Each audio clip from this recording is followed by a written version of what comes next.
Hello my dear students, Pankaj Sharma sir English class में आपका हार्दिक स्वागत है।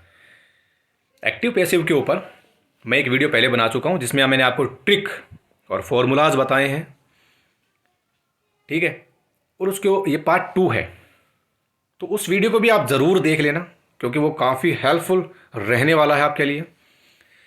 देखिए, एक्टिव का जो फॉर्मूला होता है ना, उसमें क्या होता है कि पहले नंबर पर सब्जेक्ट आता है, फिर वर्ब आती है, फिर ऑब्जेक्ट आता है। पैसिव के सेंटेंस में क्या होता है, सब्जेक्ट के नीचे ऑब्जेक्ट लिखो, वर्ब के नीचे वर्ब लिखो और ऑब्जेक्ट के नीचे बाय लगा करके सब्जेक्ट लिख दो। लेकिन आज के वीडियो में आप यह देखने वाले हैं कि हमेशा बाय काम में नहीं आता, हमेशा बाय का यूज नहीं किया जाता है। अब फिर किसका यूज किया जाता है, देखिए अंत में। लेकिन एक रूल हमेशा ध्यान में रखिएगा, सब्जेक्ट के नीचे हमेशा ऑब्जेक्ट। मैंने आपको पहले बताया था ना कि सब्जेक्ट को 1 नंबर दो, वर्ब को 2 नंबर दे दीजिए और ऑब्जेक्ट को 3 नंबर दो।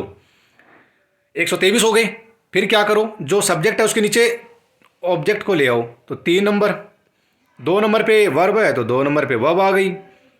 अब सब्जेक्ट जो है वो 1 नंबर पे है तो यहां पर 1 नंबर आ गया।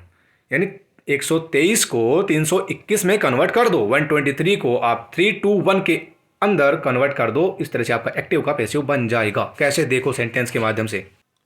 जैसे कि मैंने कहा, पंकज सर टीचेज अस, पंकज सर हमें पढ़ाते हैं, तो मैंने 1 नंबर पे पंकज सर सब्जेक्ट रख दिया, 2 नंबर पे वर्ब रख दी, 3 नंबर पे हमारा जो पजेसिव एस आया था वो अस रख दिया। अस को कन्वर्ट करते हैं हमेशा वी में, ही को हिम में, सी को हर में, आई को मी में, ठीक है, दे को देम में। और अगर इनका उल्टा मिल जाए तो इनका उल्टा लिख देना, ठीक, इन्हीं का उल्टा कर लेना। जैसे देम आ जाए तो दे कर दो, हर आ जाए तो सी कर दो, हिम आ जाए तो ही कर दो, ठीक है, मी आ जाए तो आई कर दो। और उन्हीं के अनुसार वर्ब यूज करनी होती है, भी ध्यान में देना है आपको। तो अस को मैंने वी में कन्वर्ट किया, ठीक है। 3 नंबर को मैं सब्जेक्ट के नीचे ले आया, वर्ब की टीचेज थी, वर्ब की थर्ड फॉर्म यूज करते हैं हमेशा, तोड़ उतार दी, फिर बाय लगा करके पंकज सर उतार दिया, ठीक है। यानी कि पंकज सर को यहाँ, इसको यहाँ और इसको यहाँ, मल्टीप्लिकेशन का जो मार्क होता है ना उसका यूज करना है आपको। तो आपका सेंटेंस क्या बन गया, पंकज सर टीचेज अस, ये आपका एक्टिव का था, तो वी को अस के स्थान पर वी आया, अस में चेंज, ठीक है। टीचेज के स्थान पर आपकी थर्ड फॉर्म तोट आई, फिर यहाँ पर पंकज सर लिखा और उससे पहले बाय लगा दिया, बस इतना करना है। अब नेक्स्ट देखो, कॉन्सेप्ट वाली, she is going to cook food. हमेशा ध्यान रखना किसी भी सेंटेंस में हेल्पिंग वर्ब के बाद में अगर गोइंग टू आता है तो गोइंग टू वहाँ पर मेन वर्ब नहीं होगी। गोइंग टू के बाद में जो भी आता है वो आपकी मेन वर्ब होती है। तो यहाँ पर कुक आया तो ये आपकी मेन वर्ब है, ठीक है। तो गोइंग टू के बाद में जो भी वर्ड आएगा ना वो आपकी मेन वर्ब होगी। कहीं आप गोइंग टू को चेंज कर गया हो, कहीं आप सोचो कि सर ने बताया था गोइंग को बीइंग में चेंज कर देते हैं, आईएनजी आती है, V1 आईएनजी आई तो बीइंग में चेंज कर दो, ऐसा नहीं करना। गोइंग टू के बाद में जो वर्ड आता है ना, ठीक है, वो आपकी मेन वर्ब है, ये ध्यान रखना। तो पहले फूड था, फूड को उतारा। अब क्योंकि हमारा ऑब्जेक्ट अगर सिंगुलर हुआ तो वर्ब सिंगुलर, ऑब्जेक्ट अगर प्लूरल है तो वर्ब भी प्लूरल यूज करने हैं, ठीक है, ये भी ध्यान देना है आपको। फूड सिंगुलर है तो इज लगाया, फिर गोइंग टू का गोइंग टू उतारा, टू का टू उतारा। अब क्योंकि गोइंग टू है ना एज ए मॉडल वर्ब हम यूज कर रहे हैं, और मॉडल वर्ब के साथ में अगर हमें थर्ड फॉर्म यूज करनी होती है ना तो उससे पहले हम बी लगाते हैं। तो हमने गोइंग टू के साथ में भी क्या लगाई, बी। फिर कुक को थर्ड फॉर्म में कन्वर्ट किया, कुकड बना। सी को किस में कन्वर्ट किया, हर में, और उससे पहले हमने बाय लगा दिया। तो food is going to be cooked by her. फिर देखिए, Pankaj sir is teaching me, ठीक है। कैसे बनेगा पैसिव, क्या बनेगा इसका, मी को मैंने किस में कन्वर्ट किया, आई में। यहाँ पर इज आया था प्रेजेंट कॉन्टिन्यूअस, तो सिंगुलर सब्जेक्ट के साथ में प्रेजेंट कॉन्टिन्यूअस में इज यूज करते हैं। बट यहाँ पर आई के साथ अगर मैं इज यूज करूँगा तो गलत हो जाएगा, आपको भी नहीं करना।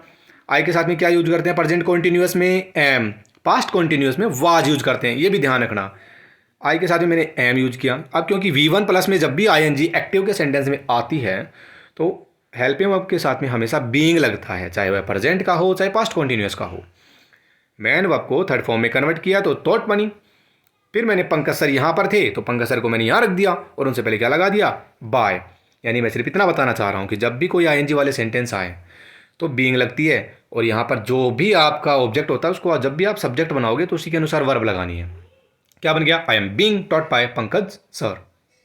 फिर देखिए, आई हैव ए कार, ठीक है, क्या बनेगा, सिंपल सा है, जो यहां पर ऑब्जेक्ट है उसको पहले उतार दो। ए कार आया था, ए कार उतार दी। अब प्रेजेंट का है, ठीक है, प्रेजेंट का है तो ए कार के साथ में तो हैव यूज करते नहीं, क्या करते हैं, या तो इज यूज करेंगे, ठीक है। हैव को किस में कन्वर्ट किया? हैव की थर्ड फॉर्म क्या होती है? अब देखो कुछ बच्चों के दिमाग में ही आएगा, सर हैव के स्थान पर हैड क्यों काम आया? अरे भैया, हैव की जो थर्ड फॉर्म होती है ना वो हैड होती है। क्या होती है? हैड होती है। तो हमने यहाँ पर वर्ब की थर्ड फॉर्म हैड यूज की। अब आई को मैंने किस में कन्वर्ट किया? मी में। तो मैंने यहाँ पे बाय लगा दिया। तो क्या बना? A car is had by me. A car is had by me. यहां पर बाइक होती तो मैं यहां पर क्या लिख देता? बाइक लिख देता। ठीक है, आई हैव ए बाइक तो मैं लिख देता a bike is had by me. Simple सा है।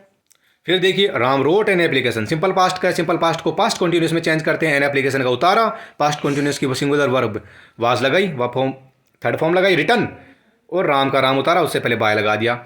N application was written by Ram. ये आपका सेंटेंस तैयार हो गया।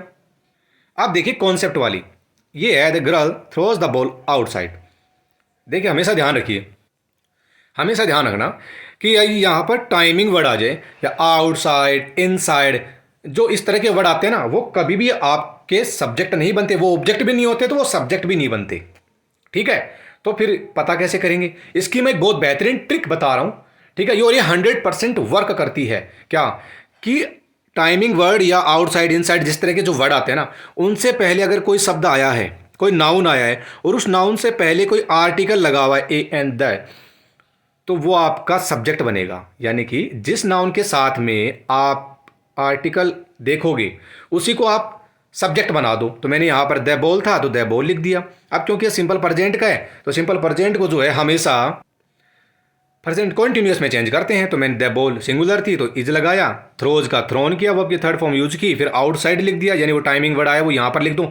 वैसे कोई फर्क नहीं पड़ता, चाहो तो बाय द गर्ल पहले लिख दे और आउटसाइड बाद में लिख दूँ, उससे भी कोई फर्क नहीं पड़ता। ठीक है, वो सही माना जाता है। ठीक है, और उसके बाद द गर्ल थी तो द गर्ल लगा दिया और बाय लिख दिया, तो आपका बन गया the ball is throne outside by the girl. फिर देखिए, चुनमुन will have taken the marksheet bye the next time. ये टेंस में भी काम आएगा। जब भी किसी सेंटेंस में आपको बाय द नेक्स्ट टाइम यानी बाय मिल जाए तो वहां पर आपको ना विल हैव के साथ में वर्ब की थर्ड फॉर्म भरनी होती है। ये ध्यान में रखना, अगर टेंस की बात बता रहा हूं। ठीक है, एक नंबर एक्स्ट्रा बता रहा हूं आपको। फिर देखिए, चुनमुन will have taken the marksheet bye the next June. चुनमुन जो है वो अगले जून तक मार्कशीट ले लेगा। इसको कैसे बनाएंगे? मैंने क्या बताया था कि अगर नाउन के साथ में आर्टिकल आता है ना तो वो उसको आप सब्जेक्ट बना दो। टाइमिंग वर्ड से पहले कोई आर्टिकल आया उसके साथ में ठीक है, नाउन के साथ में आर्टिकल आया तो उसको बना दो पहले। द मार्कशीट लिख दिया, विल का विल उतारा, हैव का हैव, और will have, has, have, had, इनके साथ में कभी भी बीन का यूज करते हैं ताकि थर्ड फॉर्म का यूज कर सकते हैं पैसिव बनाते वक्त। फिर यहाँ पर हमने क्या यूज की?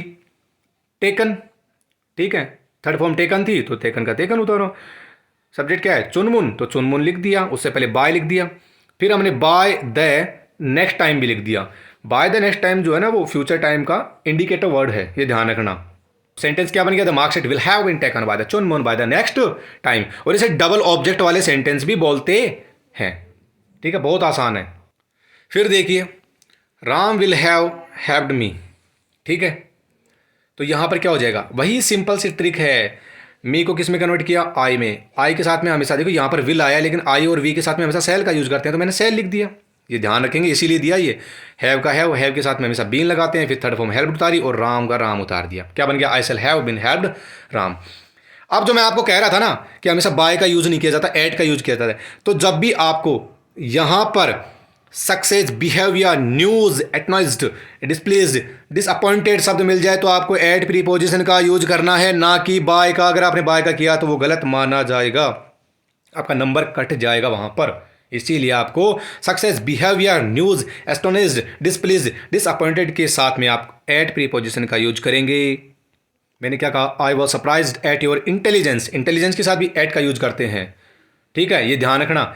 यहां पर क्या था? योर इंटेलिजेंस सरप्राइज्ड मी, तो मी को किस में कन्वर्ट किया? आई में। सिंपल पास्ट है, वाज लगाया, सरप्राइज्ड का सरप्राइज्ड। ठीक है, और यहां पर भी आर है, योर इंटेलिजेंस को यहां उतारा और आपका क्लास का हो गया। ठीक है, नेक्स्ट। कुछ सेंटेंस ऐसे भी आते हैं जो ऐसे लगता है कि इसे वर्ब भी बरवा रहा है और वो वर्ब भी बरवाता है। पेसिव का सेंटेंस देता है और कहेगा कि इसको कन्वर्ट करो, तो कुछ नहीं करना। English Khalistan all over the world क्या लिख दिया है? स्पोक दिया है। यहां पर क्या करना है? तो ऐसे सेंटेंस जो इज स्पोकन, क्यों स्पोकन क्यों आया? क्योंकि ये सत्य है, यूनिवर्सल ट्रूथ है। English is spoken all over the world. ठीक है,